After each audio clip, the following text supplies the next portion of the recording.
We were just saying throughout the film there, your brother used to be in the RAF. Yeah, he wasn't a pilot, he was in the Royal Air Force Police, so he spent more time in the pub than in a plane, I suppose. But no, he was a good, he was in there for probably 30 years, and we used to go and visit him on the RAF camps and get to see a lot of those planes, those sort of planes. He had them on display and things, which was really interesting. Yeah. Well, speaking of your brother, there were 9 of you all together. Yeah. You've written all about the family in a new book called My Story, your autobiography, and it tells the story of how you became the singer in the Bow household. Right. So, were your parents supportive? Did they encourage this, Alfie? Yeah, they did. My mum and dad were into music in a big way. You know, my father was into lots of different types of music, not just the classical tenors. Oh, there he is.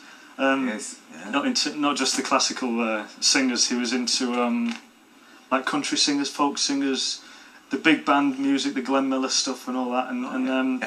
So his eclectic taste, I think, passed down through me, and I have that sort of same feeling towards music, that I don't see any boundaries. I think it's just one big world, really. Yeah. I mean, it's a fascinating story, your life, because you weren't like a stage school kid that went in to opera and all of that. I mean, you were a mechanic in a garage. Yeah. How did you make the transition from the garage to the stage? Well, we were chatting before, but it's when you're a kid, you get told to get a trade behind you, and you've always got something to fall back on. Yeah.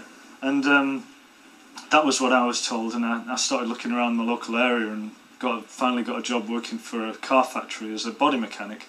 And it was one particular day I was working on a car, polishing away, and this customer whose car I was working on basically said, "You've got a good voice, you should do something with it.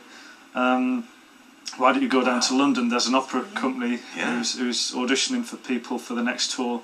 You should have a go." So I took the day off work, went down, sang to them, got taken on, came back to Blackpool and handed in my notice and went on tour as an opera singer. I wonder if he knows, that customer, I wonder if they know what it all led to. I don't know. I tell you, if you're out there, email us. It would be lovely to hear from you. I hope he's bought my albums if he has. Can't bet and my book, you know. But I mean, in the book, it's really obvious that you suffer with quite a lot of self-doubt, because there's lots of ups and downs. Was there a point where you thought, actually, I can make a living from singing? Yeah, I think when my bank balance started to get better, it was inevitably in this industry, you never know how it's going to be. You know, you don't know what's going to happen, what's going to be around the next corner. Yeah. So there were times that were real struggles for me, you know, and you just have to try and believe that you're doing the right thing, that it's going to happen, it's going to get better. But inevitably, sometimes you weaken and you start looking for other options. And I did. I started looking for other careers and things. And a couple of people offered me a job in as a trainer, as a physical trainer. I got advised about going and developing my cookery, because I love to cook. I mean, it's a hobby. I knew that I would have been useless at it professionally, and useless at it being a trainer as well. But I just knew that singing was something I couldn't give up in a way. No, and we're glad you didn't give up on it. Yeah, well, I mean, there are endless stories. It is a fascinating read, and Alfie's My Story is I've never read it. Now. Well, speaking of reading, now while most children in England are still on their holidays, 65,000 pupils